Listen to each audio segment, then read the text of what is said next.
నేను భావం చెప్తున్నానా? మీకు ఇక్కడ ఒకటి చెప్తానండి.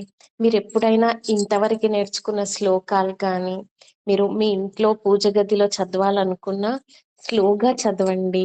అమ్మ వింటుంది అన్న ఒక స్పృహతోన చదవండి. స్లోగా చదవండి. రాగము మనకి ఇంపార్టెంట్ కాదండి.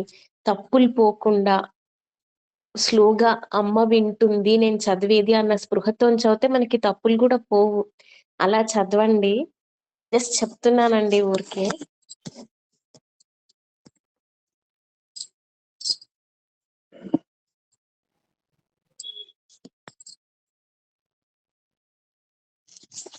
ఓకే అండి, నేను భావం చెప్తున్నాను.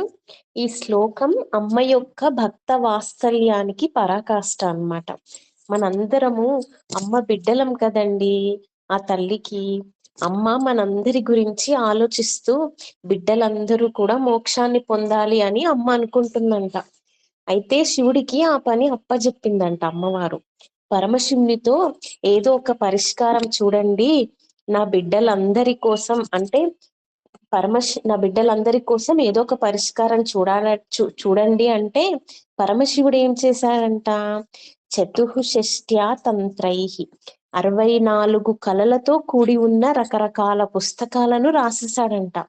అంటే ఇవన్నీ కోరికలు తీర్చేవన్నమాట.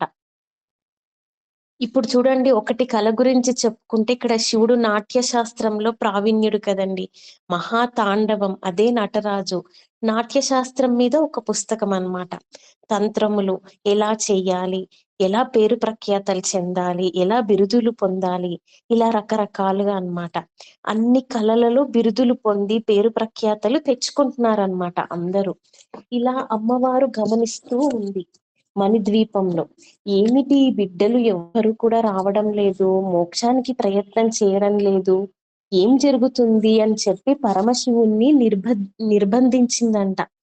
ఏమయ్యా పరమశివ, ఏం జరిగింది? ఈ రకంగా ఈ 64 కళలు, తంత్రాలు, పద్ధతుల గురించి చెప్పుకుంటూ వచ్చారంట. అమ్మవారు నిలదీసిందంట. అమ్మ ఇలా నిలదీసేసరికి పురుషార్థైక ఘటన, ధర్మ అర్థ కామ మోక్షములకు మోక్షానికి సాధనమైన ఈ శ్రీ విద్యా తంత్రాన్ని వ్రాసాడంట పరమశివుడు. ఆ శ్రీ విద్యా తంత్రమే అమ్మ యొక్క విద్య. అది మోక్షానికి కారణమయ్యే విద్య. అది క్షితితలం అవాతీత రదిదం. క్షితితలం అంటే ఈ భూతలంలో అవతరింపజేశాడంట, అంటే ఆవిష్కరింపజేశాడు. ఈ శ్రీ విద్య అమ్మ యొక్క విద్య, మోక్షప్రదాయకం అన్నమాట. మోక్షానికి తీసుకెళ్తుంది, జన్మ పరంపర నుంచి విడుదల చేస్తుంది మనని, కర్మ బంధనముల నుండి విడుదల చేస్తుంది.